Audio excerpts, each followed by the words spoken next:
To individuals that owe the IRS $10,000 or more in back taxes. And if you qualify, we can guarantee that you won't be writing a big fat check to the IRS, or our services cost you nothing.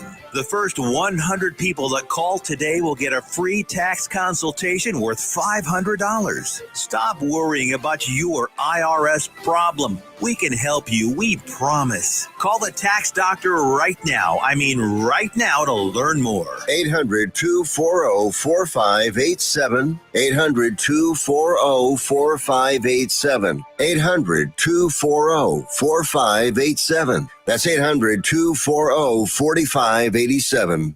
Why have thousands of aspiring authors teamed up with Christian Faith Publishing to publish their book? Because Christian Faith Publishing is an author-friendly publisher who understands that your labor is more than just a book. We provide authors freedom and flexibility throughout the publishing process, professional book editing, award-winning design, and some of the highest royalty structures in the publishing industry. And as always, you will retain 100% of the rights to your book. I was looking to find a company that I could trust, one that assisted in the editing process completely. The most important qualities that I was looking for was a publisher who was honest and upfront, no hidden costs or fees, and owning the rights to my own work. Christian Faith Publishing will publish, market, and sell your books in all major bookstores, online booksellers, as well as specialty Christian bookstores. Call for your free author submission kit. 800-978-4812. 800-978-4812. 800-978-4812. That's 800-978-4812. Here's important new information from the Diabetes Solution Center for you, a family member, or a loved one suffering with diabetes. If you have lost your provider, or if you need a provider for diabetic supplies, you may qualify to receive your diabetic testing supplies now with little or no out-of-pocket cost, regardless of your age. All you need is Medicare or private insurance to be potentially eligible. Call the Diabetes Solution Center right now for details. Just takes a couple of minutes. Our friendly, knowledgeable agents will give you free, no-obligation information, handle all the insurance paperwork, and make sure your supplies are delivered directly to your door for free. Call U.S. Medical Supply 24 hours a day. 800-597-9323. 800-597-9323. 800-597-9323. Call right now. 800-597-9323.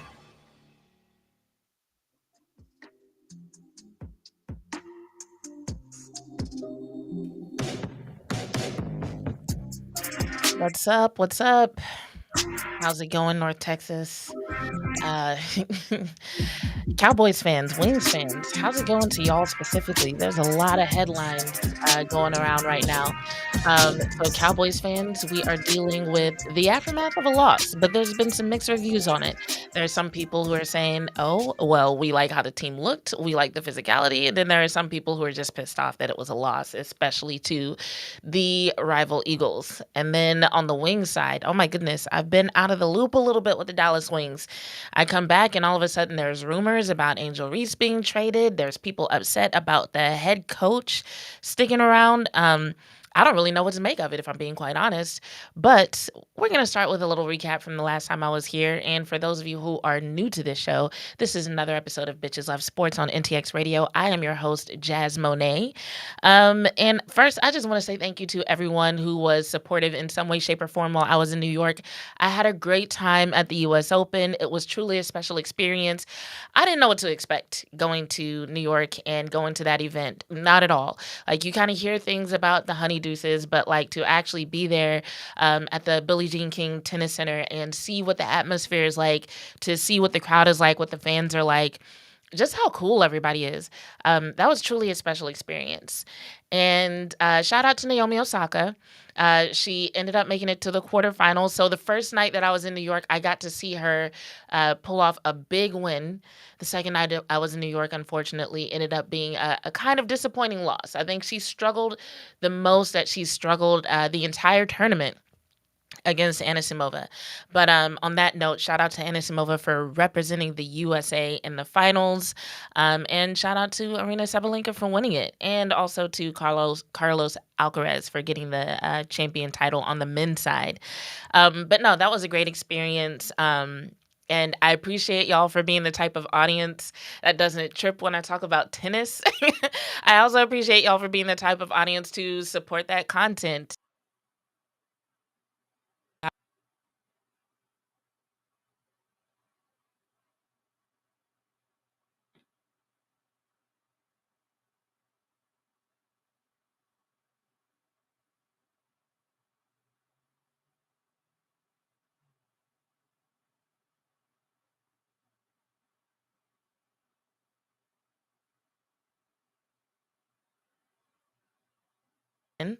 And the match before Naomi Osaka's match was one that was not I was watching, but I wasn't that invested in. Like it's hard not to watch Arena Sabalenka. She's one of the best tennis players in the world. So you're watching.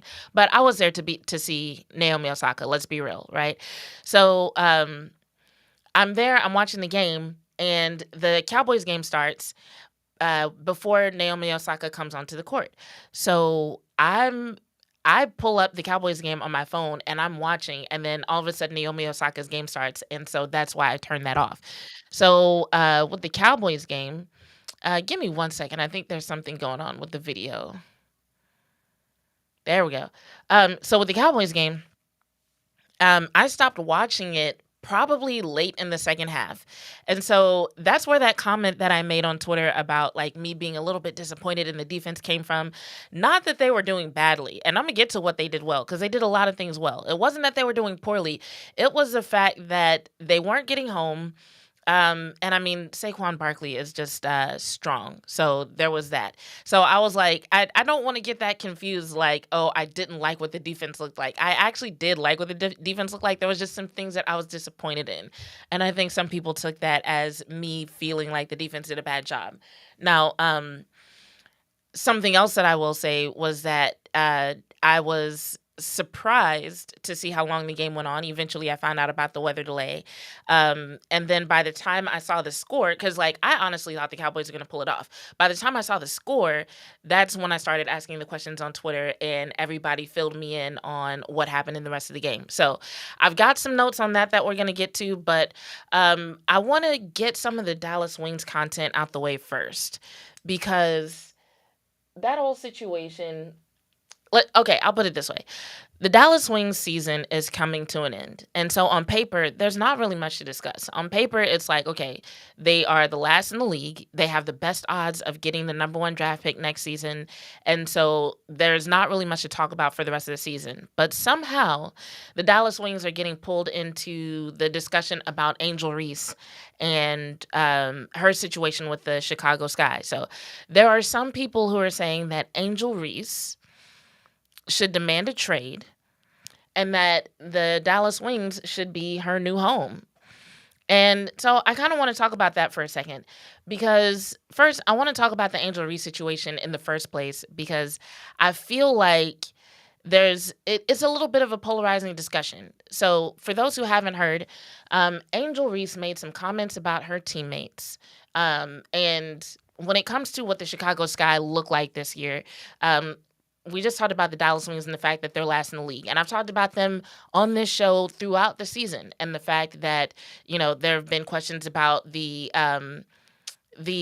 skills of the head coach. There have been questions about the lineup, about if they have the right roster, so on and so forth. It hasn't been a great season. Even star players who normally play really well, like Arike Egunbowale, haven't really had the best year, right? And so the Chicago Sky are literally one level above them. The Dallas Wings are at the bottom, and the Chicago Sky, I think, have one more win than the Dallas Wings right now. So we're talking about another team that's not doing well.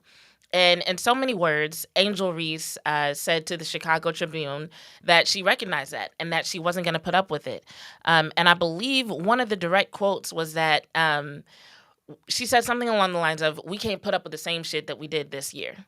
Okay, so this is the star player of the team essentially saying that, what we did on the court this year, we can't stand for it. And, the WNBA, they have 43-game seasons. And so to be at this point in the season where I think they have 2 or 3 games left and you've only won 10 on the entire season, who can really be mad at her for that? Who can really be mad at Angel Reese for saying that we can't do the same shit next year that we did this year, right? I feel like that's what you would expect from any star player, that pretends to be competitive or that is competitive. I say pretend because I'm like, even if you're pretending to be competitive, you couldn't even pretend like that's okay. Like, if you want to be the most optimistic person in the world, there's no way you can spin that to make it seem okay, right? So when people were upset that she said that, I was just kind of like, okay, well, what did you expect her to say? Do you want her to act like 10 wins is all right? Do you want her to act like the performance of her team is acceptable? Like, I don't think that's what you would want from your star player. But anyway, her comments were perceived as comments, quote unquote, detrimental to the team. Now, I'm not sure what they perceive to be detrimental. The only thing that I can think is that she offended someone and the team felt like they needed to take action in order to keep the peace among teammates. Because she didn't call out anybody by name. She said that she wanted the team to get better talent, which I'm like, if you've only won 10 games on the year, then obviously you need to get better talent. And if you're one of the people who feels offended by that statement, well, if the shoe fits, wear it, honestly, because there's with a 10 win team, every single player on that team should be looking in the mirror, examining their own film, looking at their own stats, and determining if they should bring more to the court. If you are on a team that has only won 10 games and the star player says that they want better talent on the team and you get mad, to me, that's a sign that, you're one of those people. Because a hit dog gonna holler, right? So anyway, she said that she wanted better talent on the team. And then she made a comment about Courtney Vandersloot, basically saying that it didn't make sense for the Chicago Sky to try to build a team around a 36-year-old player with an ACL injury. And honestly, I'm not mad at her for that either, because, like, let's think about it. If she were to say that she didn't believe Vandersloot could come back and contribute, I could see Vandersloot or fans of hers being offended by that, to suggest that there's no way that she can come back. But what Angel Reese said was that it wouldn't make sense to build a team around a 36-year-old that's coming back from an ACL injury. And I think that's fair, because when you think about building a team, you think about years into the future. And how many WNBA players have actually played into their late 30s, into their 40s, especially with a major injury like an ACL injury? So is it really that bad for her to say it's not smart to build a team around someone who's under those circumstances? I don't think it is. And so, like I said, the only thing I can think is that there are some people on the team who took it personally, and so the team felt like they had to do something. And so a half-game suspension, which, like, why? But a half-game suspension is what they decided to do. And the game tonight, I believe, is the game where she's supposed to be suspended for half a game. So that being said, a lot of people took that as a sign that Angel Reese and the Chicago Sky, their time together is coming to an end. Basically suggesting that there's, like, too many hard feelings, too many bad feelings, there's animosity at this point, and that she needs to find a new home. And if it were to be with the Dallas Wings, like, I can't say that I'd be mad at that, because she's got skills that I feel like the Dallas Wings could benefit from. I know the Dallas Wings are a sneaky good rebounding team, but, like, on paper, they look that way. But, like, let's be real. That comes from a few games where their rebounds are really high. I do feel like it was kind of luck that their rebounds were so high, and also the fact that they missed a lot of shots. And so a lot of that was once they got the hang of offensive rebounding. But what we would actually like to see from the Dallas Wings is a team that is making more of those shots, scoring more points, winning more games, and still is able to incorporate rebounding strategically. And so that's one of the areas where I think Angel Reese could come into play, because even when she was on a good team, like when she was at LSU, her rebounding was used as a strategic component of the game plan, an asset to what they were bringing to the court, and they were still winning games. It wasn't the result of, oh, we've missed so many shots that we get so many rebounds per game, right? I feel like that's a fine line here. That's the difference. So that's definitely a huge thing. Also, in terms of having a star forward, Angel Reese at 6'3", she can bring that component to the Dallas Wings. I know that the Wings, they still have, like, Lee Rue and some of the other big players that they've acquired throughout the season. So, like, Lee, They've got Louisa, so on and so forth. I'm not looking at a roster. Don't judge me. But as far as having a star forward, I feel like Angel Reese can bring that to the table. She can be the answer to the pick and roll for Paige Beckers for years to come. And then just the star power of Angel Reese, Paige Beckers, Arike Gumbawale. I feel like that trio could do a lot for the foundation of the Wings, not to mention the fact that you still have people like JJ Quinterly in the mix. So when it comes to Angel Reese joining the Wings, like, I'm not saying that would be a good option just because the Wings did poorly and they need help. I'm like, I could really see her fitting into that game plan, and on a team where it feels like they're kind of in a rebuilding mode around this one particular star anyway, I could see her being a good component. So that's kind of where I am with that. Like, a few people had questions about that over the weekend and early this week. And so I just kind of wanted to put my take out there. Like, yo, I could see this being a thing and I'm here for it. What's good? What are y'all talking about in the chat? Hey, JV. Hey, Chris. How are y'all doing? Thanks for joining in the chat. Don't forget to hit the like button. Slow motion. Oh, you're responding to Chris. I'm like, is the video in slow motion? Don't scare me like that. All right. So that being said, let's move over to the NFL world. And of course, as usual, if y'all have any questions about the Wings, you can put those in the chat. But Chris said, I thought she took a shot at some of the players. I don't know. I saw a clip of a video. Someone was talking about it. So let me just clarify that real quick before we start talking about the Cowboys, Chris. So she, in my opinion, and let me see if I can pull up the article. It was hard to get because the article itself is behind a paywall, but it's an article that was for the Chicago Tribune. So let me put it this way. When it comes to how statements like what she said can be perceived, when it's written, first of all, you can extract certain quotes and decide what you want to put out there. So there was one section where, okay, so here's a good example. It says, while praising Vandersloot's abilities and leadership, Reese balked at the prospect of building the roster around a point guard attempting to return from ACL tear at age 36, right? So that's an example of how you can pick and choose quotes, because they included the quote where Angel Reese talked about why it wouldn't be smart to build a roster around Vandersloot, but they didn't, whatever the quote was where she praised Vandersloot, they mentioned that she did, but they didn't put the quote. So when people start pulling quotes for their tweets and for their clips and for their videos, because essentially what happens is when topics like get discussed, content creators will take it and they'll baby bird it to their audiences. So in other words, they'll take it and they'll chew it, they'll boil it down to like the most digestible parts. And usually the most clickable parts, if we're being honest. They're not going to pick the parts that tell the whole story. They're going to pick the parts for you guys that will get the most clicks, that will get the most shares, that will get the most engagement. And unfortunately, that is controversy. So they're going to talk about the fact that she said, we can't put up with the same shit that we did this year. They're going to talk about the fact that she seemed to judge Vandersloot's age. They're not going to talk about the fact that she praised Vandersloot's abilities and leadership. They're not going to talk about the fact that Angel Reese is a competitor and she wants to win. And look at what the rest of her roster put up. And can you blame her for saying she wants better talent on the team? Because then that makes her look like a reasonable person who just wants to win. That makes her look like a competitor who's working hard and she wants teammates around her who work just as hard. But it's a lot easier to paint Angel Reese as, oh, here's Angel Reese being a bitch again, because that's kind of the archetype that's been assigned to her anyway. Chris, can you be a mod? I need to remember how to make moderators. I don't remember how to do it, Chris. When I made JV a moderator, something was happening in the chat and I needed a moderator. And I literally paused what I was doing and I made him a moderator. And you weren't here. Hi, Kelvin. I love you too. So yeah, I'll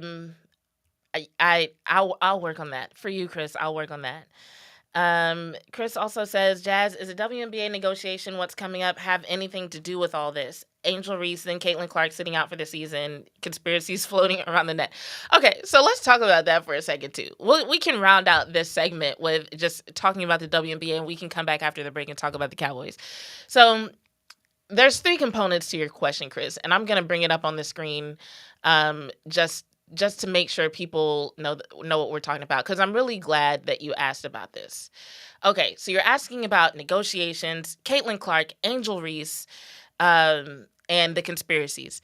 So the conspiracies around the WNBA have come from the fact that is an easy way to get engagement on stories about the WNBA. So, and this is something that I have talked to other WNBA journalists about, where the coverage of the WNBA has just been trash this season, because we're in this era of media where if you can get enough engagement, it is relatively easy to pull a check. There was a time where, in order to build a career in the world of media, in the world of sports media / sports journalism, you needed credentials, you needed a unique take, you needed analysis, you needed to be able to interview players and talk to players. And now it's just like, if enough people click on your stuff, even a few years ago when I started writing, right before I started writing, they wanted articles to be 800 to 1,000 words. Right when I started writing, it was like, okay, 500 words is enough. Now, 250 words is an article. Why? Because that's long enough to put an ad on the page. That's long enough to where if somebody clicks on it, they'll get ad revenue. So there's a lot of publications that don't need more than 250 words. Do you know how easy it is to write complete and utter bullshit and make it sound legitimate if all you have to do is come up with 250 words about any idea that pops into your head? It's ridiculous. It literally is ridiculous.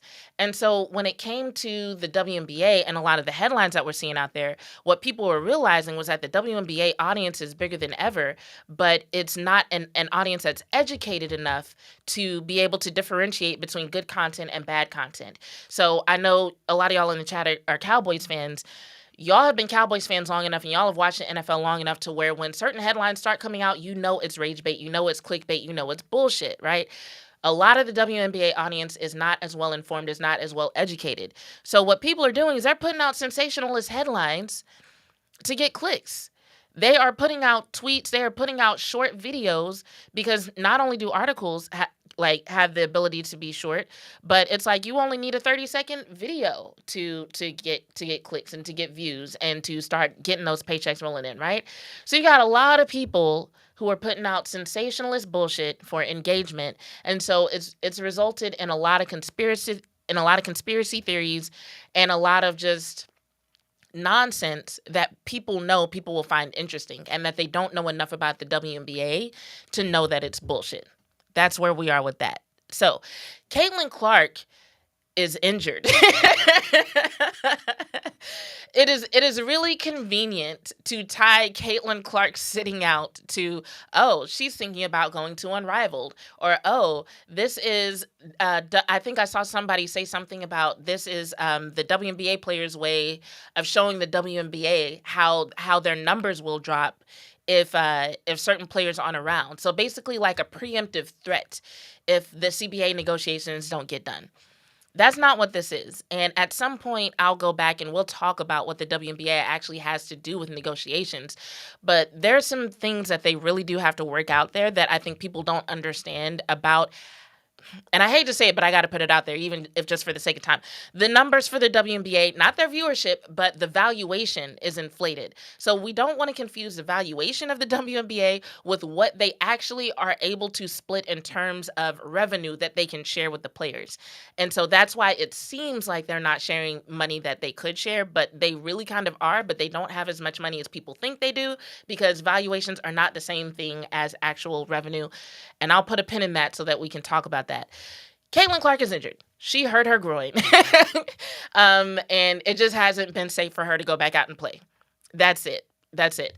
Angel Reese is on a team that sucks. They just do. And so there's no conspiracy there. It's just Angel Reese is unhappy with her team. Caitlin Clark is injured. And you've got a lot of people that are capitalizing on the ignorance of new WNBA fans and feeding them bullshit so that they can get engagement. That's it. So hopefully that answers your question. Thank you for answering. All right, so we've got a few minutes left. Here's what I want y'all to do for me because I'm going to look at the chat during the commercial break. And as a matter of fact, we're on a delay, so I might not even get it till we're back from commercial break. But what I'd like y'all to do for me is go into the chat and put some of the points that y'all want to talk about when it comes to the Cowboys game in the chat because honestly, there's a lot to cover, good and bad. And I do want to focus on the good, but I also want to make sure that I answer your questions. And I'd like for this to be a fun conversation. And so I know there's some things that I'm going to go off on a tangent on, but I also want to make sure and address some of the things that are on y'all's minds, because I'm pretty sure at this point we've talked about CeeDee Lamb and his 4 drops, and that's been beat to death. And we've probably talked about Javonte Williams to death. So what questions do y'all still have on this Tuesday evening that we can discuss? I know since we do have a few minutes before the break, one of the people that I do want to give flowers to is MALIK HOOKER. I know he got some love on Twitter for how well he played, but I just feel like his name has not been brought up enough because when I was going back and watching film and just looking at the number of times that it was MALIK HOOKER flying downhill to try to get a stop, and don't get me wrong, Saquon Barkley is strong as fuck. So I'm not mad at MALIK HOOKER for not bringing him to the ground every time, but there were multiple times where if it weren't for MALIK HOOKER flying downhill and hitting Saquon Barkley, the person who made the tackle wouldn't have even got there because dude was ready to take the fuck off. And Hooker was like at least changing his direct trajectory and at least slowing him down and at least putting him into a position where somebody else could come and make the tackle. And when I say he didn't get enough credit for that, literally, I mean it. I was watching the broadcast version, and one of the announcers was like, I don't know who that was who came in and made that hit. And I'm like, his name is MALIK HOOKER. I'm like, I know how this game goes. I know y'all have a piece of paper right there where you can look down and see his name. His name is MALIK HOOKER, and it's not his first time doing that. So how about we give credit where it's due? At least make an attempt. And then one time they just outright didn't acknowledge what he did at all. I think it was Marshawn Nealon who was credited with the tackle. And the announcer was like, oh, great job, Marshawn Nealon. And I'm just like, so we're just going to act like we didn't see MALIK HOOKER fly across the screen and hit this man to slow him down? Oh, man. But no, I think the stat sheet showed it because I think he got a team high in tackles. I think it was like 9. So it did show up on the stat sheet that he was putting in some work. But I just feel like in the narrative about this game and the storylines that people have taken away from it, he hasn't been talked about enough. Even in the interviews that happened, I don't even remember him being interviewed. And I'm like, nobody wants to talk about him putting out fires all night. Like, nobody wants to talk to him about this performance. So I just hope he continues to show up in that way because the defense is going to need it. And not saying anything bad about the defense. I mean, that's just him playing his role. That is something that, as a safety, he was doing his job. Now, what I will say is this. The fact that he had to do it so much does kind of point to, some things that maybe need to be improved up front. And I think some people have addressed that. The linebackers didn't do what we wanted them to do, but also Maris Lewifau didn't get as many reps as I think people wanted him to get. And that seems like, based on Shotty's comments, it may be tied to some disciplinary things. And I don't know if that's going back to the week leading up to this game and something that happened during practice, or if the fight that he got into early in the game was enough for Shotty to be like, you know what? Sit your ass down. Like, we can't have you out here acting like this because we know Shotty is serious about these guys not fighting and not risking unnecessary penalties, right? So I'm not sure. But the linebackers, there's room for improvement there. And that room for improvement is directly related to MALIK HOOKER's performance. So I'm glad that he was able to do what he did. I'm glad he did what he did. But also, he shouldn't have to do that. There was also something else that I'm going to talk about, and it actually has to do with a little bit of criticism of Jalen Hurts that I want to talk about whenever we come back from the break, because people are criticizing Jalen Hurts, and I'm just like, if you've been watching the Dallas Cowboys since preseason, what Jalen Hurts did was actually kind of smart. So we're going to talk about that after the break. But in a few seconds, we're going to go to commercial here and pay some bills. So if you have popped into the stream, just do me a favor, hit that like button, say hi in the chat, and we'll talk more about the Dallas Cowboys when we come back from the break. This is an episode of Bitches Love Sports, and I'll see y'all on the other side.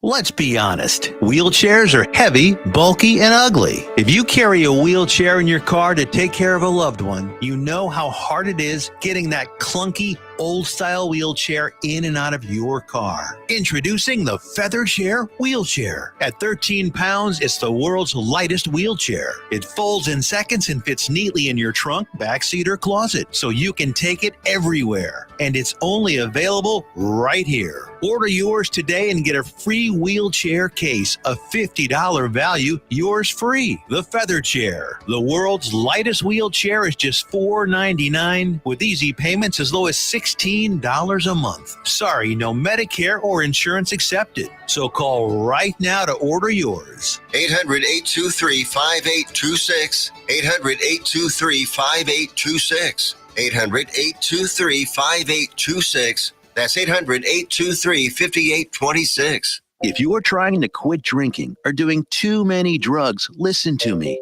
You don't know me and we'll never meet. I had a problem like you once. I drank and used to party a little too much till it got out of control and almost ruined my life. I realized I needed help to fix my problem before it totally destroyed me. If you've tried to fix your drinking and drug problem and you know you can't do it alone, you need to call the National Treatment Advisors. They'll immerse you into a 30-day program to replace your old habits with new habits and totally change your life. And if you have PPO private health insurance, the entire program may be covered. Fix your problem right now before it gets any worse. Get clean. Call now and learn more. 877-247-1581. 877-247-1581. 877-247-1581.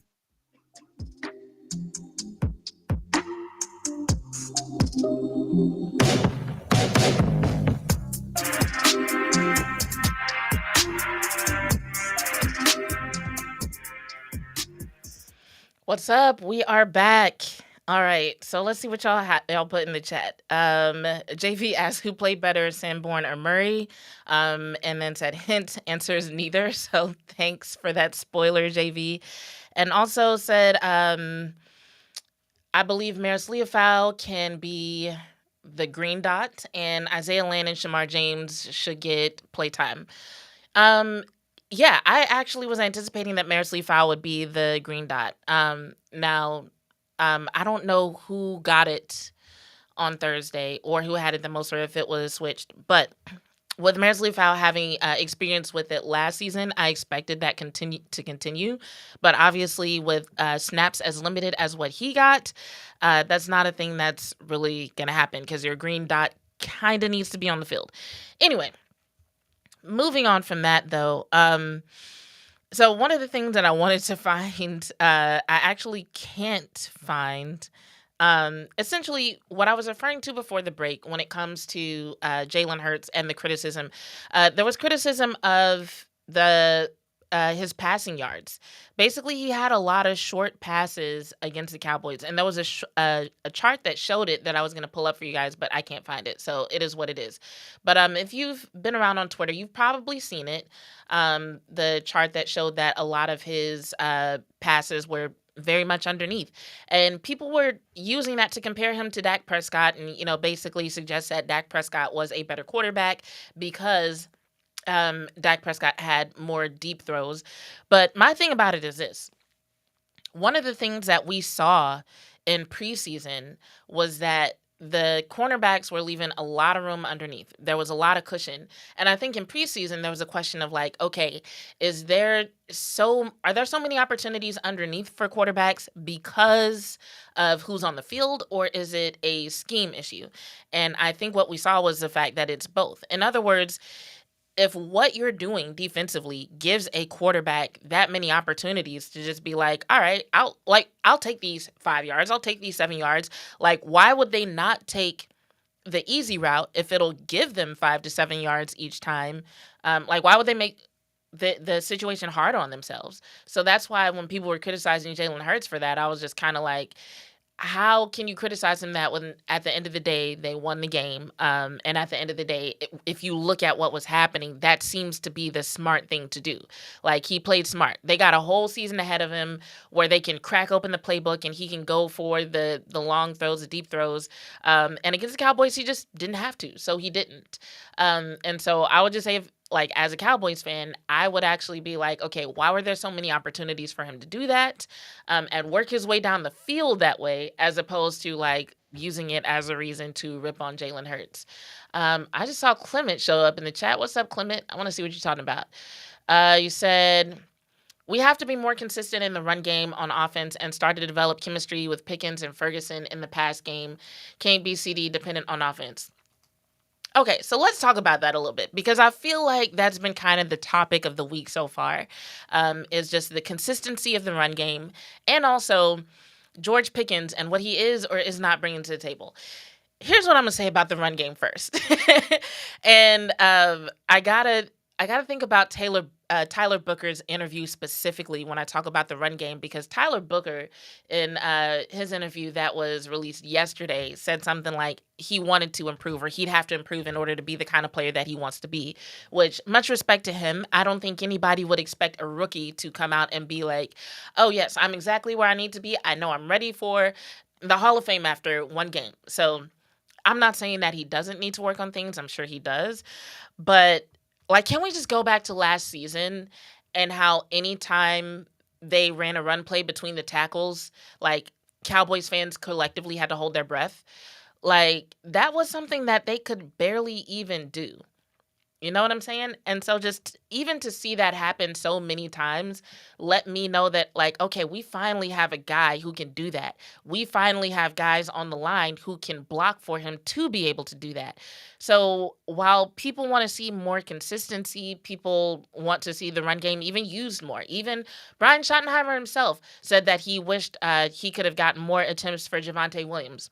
I don't disagree with any of that, but I think this is one of those situations where we have to remember this was one game. This was one game, right?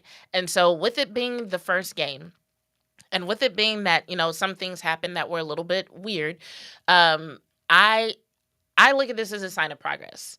I look at this as something that they can build on. So, you know, I don't really feel a way about it at all. I liked what I saw from the run game, and I totally trust them to figure out their flow from there. So yeah. Not mad at it. I feel like Javonte Williams should give himself a pat on the back. Not too much of a pat. You know, players, we need them to stay even keeled and not really rest on their laurels. But, like, in terms of giving Cowboys fans something to be hopeful for, I would say they did that. Like, they played physical. Javonte Williams was running hard. The O-line was definitely doing their job. Even the use of, like, Hunter Lipke, the use of the tight ends, there were some really cool things that we saw as far as, like, you know, split flow and whatnot. What's up, Clint? Good to see you in the chat. ALC is in the chat. ALC, you need, while you're talking about the studio looking fancy, you need to come down here. Come visit me. Come through. We'll talk about it. But what was I saying? Oh yeah, there were some split flow things that were happening. So I'm just like, while people are talking about the consistency, I'm just excited about what I saw, because I'm like, pre-snap motion runs that were actually successful in between the tackles. I'm just like, we actually had a situation on the goal line, and this shouldn't be something that, like, people are like, oh my God, I can't believe we did it. But how many times last season were we on the goal line and it just felt like we could not get the ball across the line? And now we see this, and I got to give Schottenheimer his props for this, because leading up to the game against the Eagles, he was asked a lot about, different ways that he might think about his dad or pay homage to his dad. And if you notice that run play for that first touchdown that the Cowboys got, the formation for that was kind of a play on the old school T formation, a little bit, right? It was kind of a play on that. And so, like, I peeped that. I looked at how Hunter Luepke, I think it was Hunter Luepke, I looked at how the fullback was used. Like, I just assume it's him because he's the only person that I think that they would use that way. But I really just like the formation. I like the setup. I like the execution. And I'm just like, cool. Now that we know he can do this, now they can plan for this to happen more often, because maybe they didn't plan for him to have like 25 carries in this game because they really didn't know how the run game was going to go. I don't know, but I just liked what I saw in that aspect, and I'd like to see more of it. I should have pulled up my notes from my film watching for this, but yeah, so there was that. There was the use of the split flow. I know for a fact, just off the top of my head, Ferguson definitely had some split flow action at least once that I was like really impressed by. I thought that was really smart, because I feel like last season, when it came to helping out, especially the left tackle, when it came to helping out Tyler Guyton, a lot of times the answer was just like, okay, put a tight end over there by him and they should help. And that wasn't really always the right answer, right? But I feel like what they were doing with having a guy come across the formation and block, or using the split flow sometimes, I feel like that was a much better way of helping out Tyler Guyton without feeling like you had to put somebody over there to babysit for him. Because for one, it made the defense have to think about it. You could tell that there were a couple of times those linebackers were surprised that somebody came and knocked the shit out of them, right? So I like that. Like, more of that. And two, it definitely gave them an option to where if it turns out that's not needed, it's less of an adjustment. You know what I'm saying? So I really like what they did there. Now, let's talk about the Pickens of it all. Because when it comes to George Pickens and what he brought to the table, his contributions, his targets, there are some people who are in the camp of, George Pickens didn't get enough targets, so it makes sense that he's frustrated. It makes sense that he's upset. I can totally understand why that would have shown up, and maybe he took some plays off. So let me just put this out here right now. I don't give a fuck how frustrated you are. As a receiver, part of your job sometimes is going to be blocking, especially with it being that there's one ball, and most of the time it was 3 receivers out there, sometimes 2. But, like, there's more than one of y'all out there, which means only one person's going to get the ball. So if you are on the field, you need to be prepared to block if that's what you're assigned to do for a particular play. I don't care if you're frustrated. I don't care if you're scared. And I'm going to talk about the scared piece of it in a second. That's your job. So I don't care what people have to say about it or why they think it happened or what might have been going on. To me, there's no excuse. Not for somebody like Pickens, who's in a contract year, who came here talking about, I'm a team guy. It's 1A, 1B. I'm prepared to do my part, talking all this good shit in the offseason. Then all of a sudden the game comes around and you half-assing your routes when you're not the target. Not okay. Not okay. Now, the reason why I brought up the word scared is because some people are wondering if it's the case that since he doesn't have a contract in place right now, is that why he's taking plays off? The reason why I say no is because this is a pattern. Now, when George Pickens was brought to the Cowboys, a lot of people were talking about his supposed off-the-field issues. And a lot of that I thought was kind of over-exaggerated, played up. It was kind of bullshit, right? But this piece of it, him like not actually doing his part, I feel like if they wanted to have a conversation about whether or not George Pickens would be a good addition, this is what should have been brought up. Him doing things like this, the lazy route running, taking plays off, not blocking, so on and so forth, because this is actually a real issue. And I found an article in 2020 from 2023 where this was actually addressed. George Pickens was asked about, not blocking, his quote unquote lazy route running. I'm not saying lazy. This is how people described it. And he literally said that the reason why he wasn't blocking the way people expected him to was because he was afraid of getting hurt. Now, you were on the field with a bunch of other men who all talk about being willing to put their bodies on the line for their teammates. How the hell you fix your lips to say in public to the media so that they can publish your quotes that you're scared to block because you're afraid of getting hurt? And I think this happened around a time where there was a Texans player who had gotten severely hurt. But to say that out loud, like, you shouldn't even feel comfortable saying that as a football player. So I don't know if that's still the case, if he's still scared, or if he just hasn't built up the habit of blocking the way that he's supposed to block. But whatever it is, it needs to be fixed. And this is something that CeeDee Lamb was criticized for at several points during his career, right? I think in 2023, he was criticized for his route running just in general. People were saying that he just wasn't a good route runner. And then in 2024, last year, that's when Troy Aikman called him out specifically. Like, he called out all the Cowboys receivers specifically, but named CeeDee Lamb and called him out for lazy route running. And CeeDee Lamb was like, I need to be a better leader. I need to be a better player. Held himself accountable and improved, right? And so that's something that George Pickens is going to have to do. If CeeDee Lamb had to deal with it for a couple of years and eventually had to figure it out, George Pickens, he's at that point as well where, especially if you think about it linearly, he's 1 year behind CeeDee Lamb. So CeeDee Lamb had to figure it out in his fourth year. Well, this is George Pickens' fourth year. It's your turn to figure out the whole blocking thing. Nobody cares that it's your contract year. It's your fucking job. Get it done. So that said, I'm trying to see what y'all are saying in the chat. Chris says, I didn't watch the Giants game. Okay. So on that note, let's move on to talking about the Giants game. And we can always come back to the Cowboys and what we've seen from them. I'm going to say this. This is definitely has opportunity. This weekend definitely has the opportunity to be a comeback game for the Cowboys, if you want to call it that. I mean, it's only week 2. But anybody who did watch the Giants game, I don't think they're afraid of anything that the Giants are bringing to the table. On either side of the ball. I have a little bit more film to watch, but what I did watch kind of looked like I think our defense is going to do really well against them. I think our defense is going to have a much easier job when it comes to penetration. Because, like, against the Eagles, that was one of the things that disappointed me in the very beginning, was that it looked like the Cowboys defense was having trouble with penetration.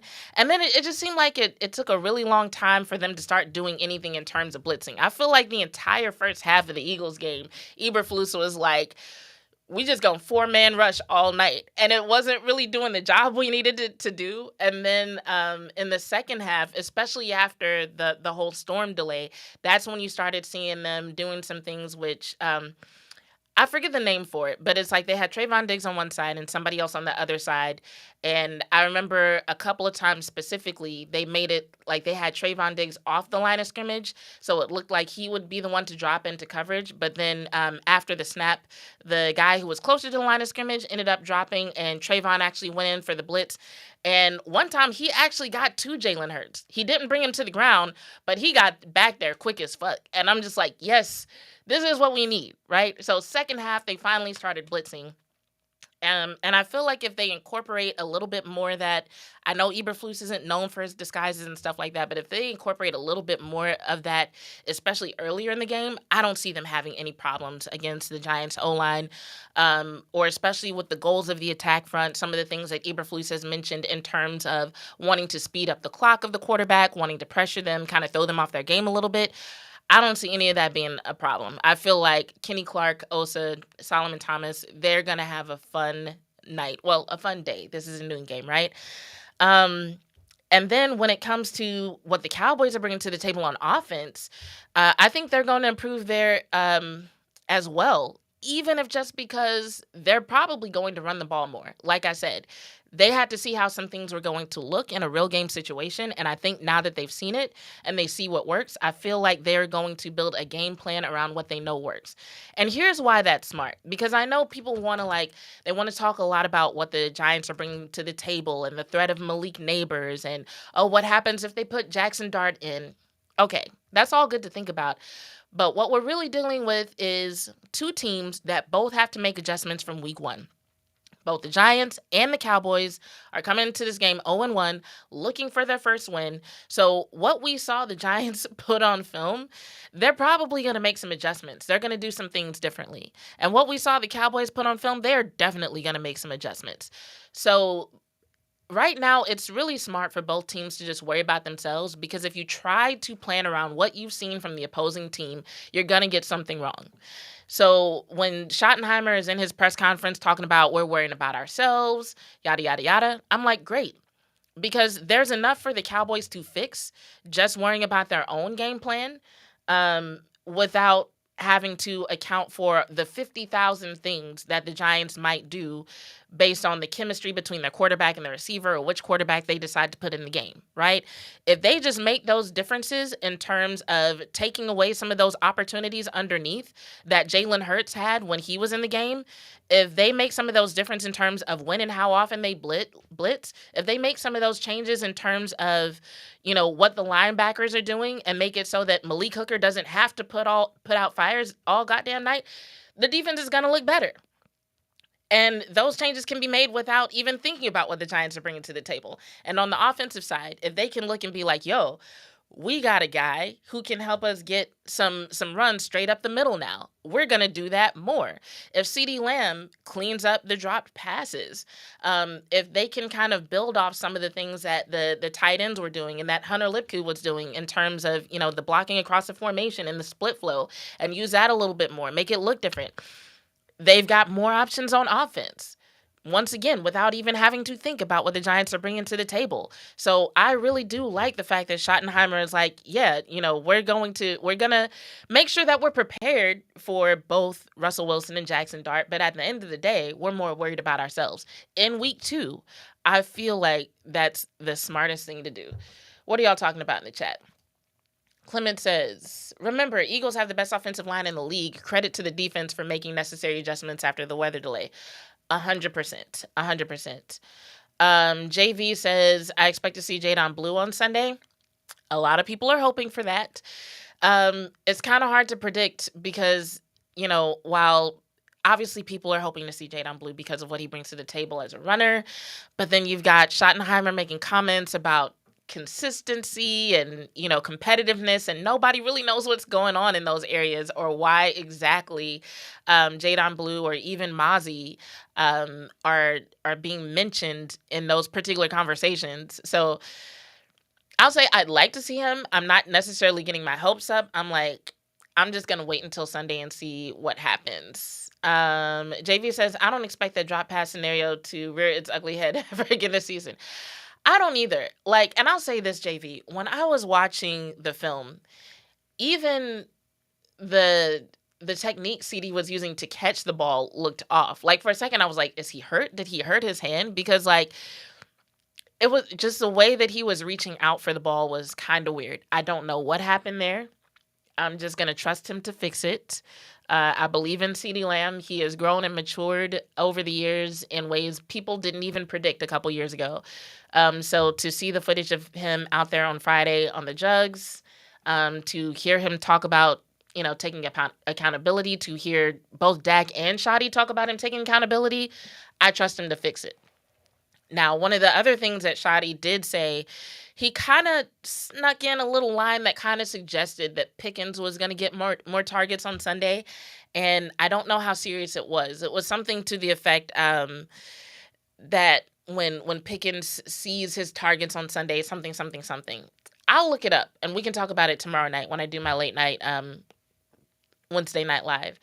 But yeah, we'll just see how that goes. But no, I don't see the drop passes being an issue. Let's see what else y'all are saying. Scrolling up. Chris, what are you not trolling about? Clement said, defensively, we have to stop Tyron Tracy and Bo Scadaboo in the run game, and contain Russell Wilson runs and force him to be a pocket passer. Yeah, 100%. And we've already heard players talk about that. Shotty talked about the threat of the deep ball from Russell Wilson, but also so did Kenny Clark. I think there are some fans who have written off Russell Wilson. They kind of look at him as washed up. He's 36 years old, hasn't seen a lot of success. But there's no indication that the Cowboys or anybody associated with them is taking this game lightly. They're not selling him short in terms of what he can do if you don't watch him.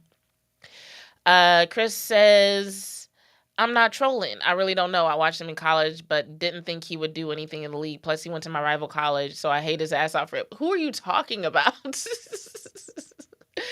Who do you hate? I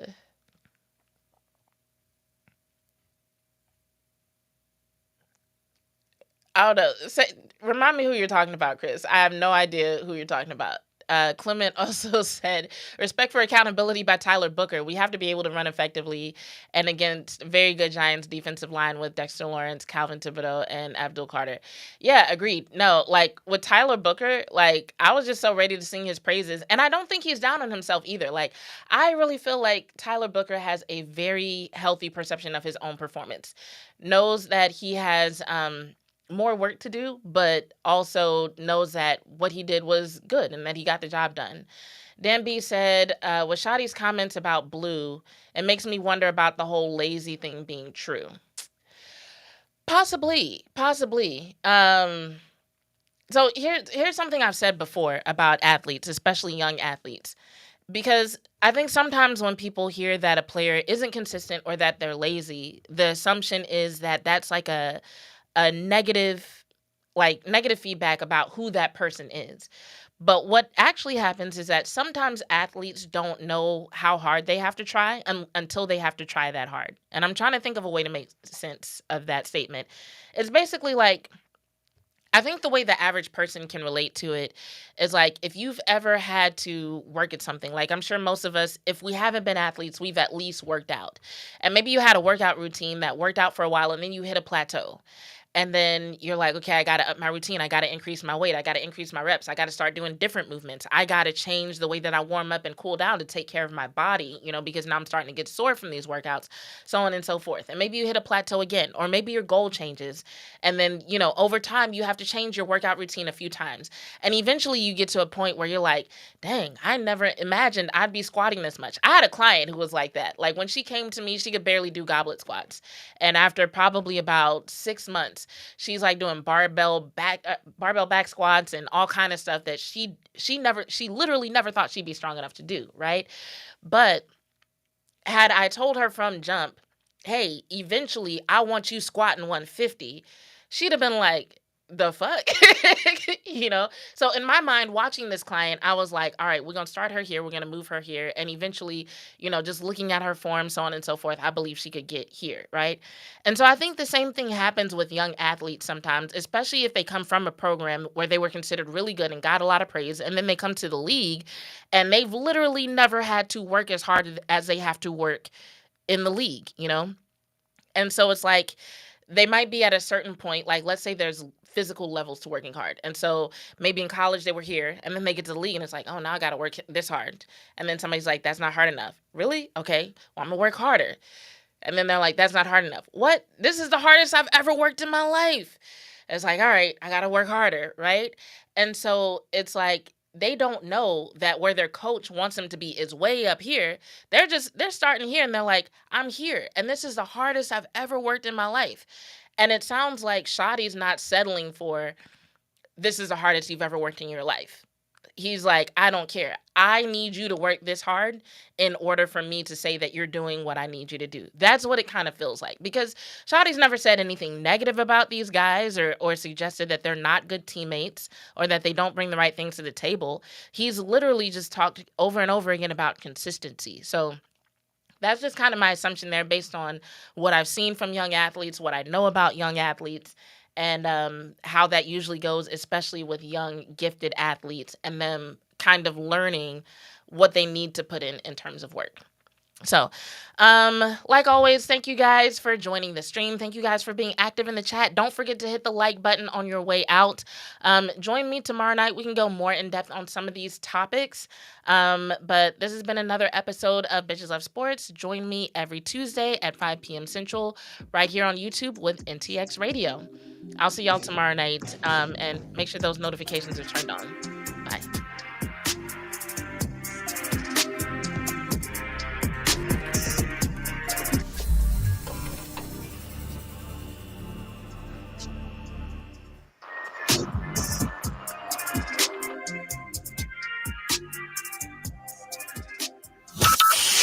From Burleson to Venus and Grandview to Godley, this is the voice of Johnson County, Joco Community Radio.